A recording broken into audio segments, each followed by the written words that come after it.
The Joe Rogan Experience. Same question to you. How do you fix this? So I'll start with the riots because I think my view is clear. Reestablish law and order. I agree with you. You use that opportunity to seize upon, again, the 50+1 things.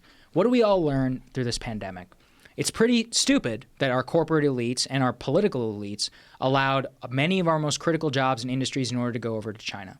That's an empirically stupid thing. Yes. Reshoring American supply chains makes us safer in the long run, both from an economic perspective, from national security perspective, health perspective, et cetera.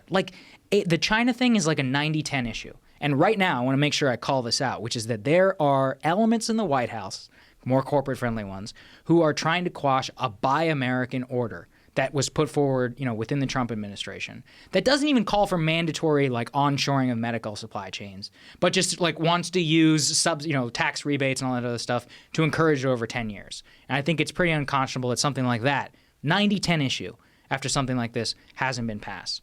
I think on trade, it's the same thing. This is a broader question of so much of what we have. It's not just China. I mean, that's an overwhelming thing in our trading relationship, but it's like a great nation makes things for itself. There's a great essay I read. It was like, make America autarkic again. And autarky is like making everything here.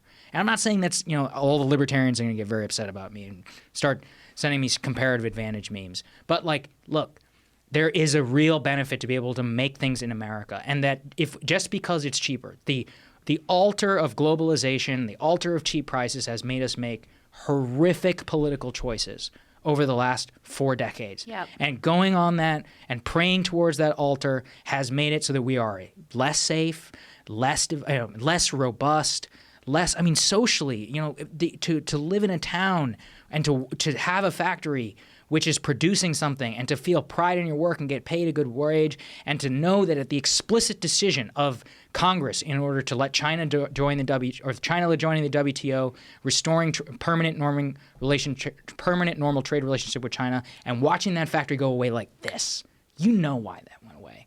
And people made that choice because they said, fuck you, you're better off. You have a cheaper TV. They said, you're not better off. GDP will go up. Yeah. And GDP did go overall, up. and it did. And it was great for a few people. I think that you have to acknowledge that there's a deeper rot in the society where the fundamental promise has been if you have cheaper stuff and you can buy more cheap Chinese crap, you're going to be happy, right? That's going to be the key to happiness. And so everything has been used to justify those ends. And it hasn't made us happy. It hasn't made us satisfied. It hasn't brought us any sort of spiritual nourishment or community. And community is something that we have completely sort of dismissed with and dispatched with and devalued in the country as well. So some of this is not easy, here's a law you can pass and you're good to go. But I think it does start with this fundamental idea, which comes back to kind of the core of our show, that human beings are worthy, that they have dignity, that they have rights that should be secured.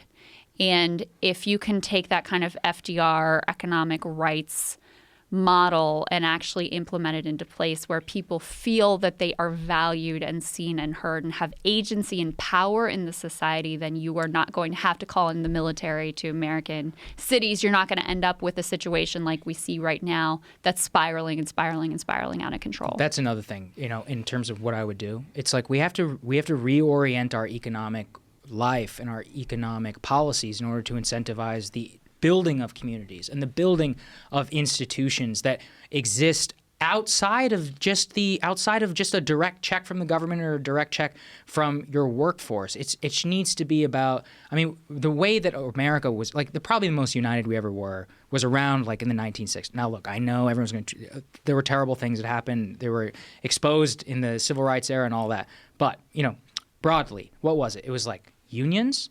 It was about higher wages, and it was about the strength of the American family. And that's something that, every data we see, lowest marriage rate on record in 2018. And what's the number one reason that people cited not being able to get married? I think it's Tinder. That's what I think. It's not though. think it's too easy to get economics. laid. No, man, people still want to get married. It's just that they can't afford to. Marriage is a Are you luxury sure? good now. They'd be like, honey, I This is what they really said. wish we could. Yeah, just don't Just have can't enough in afford the to old read. bank Yeah, account. Yeah.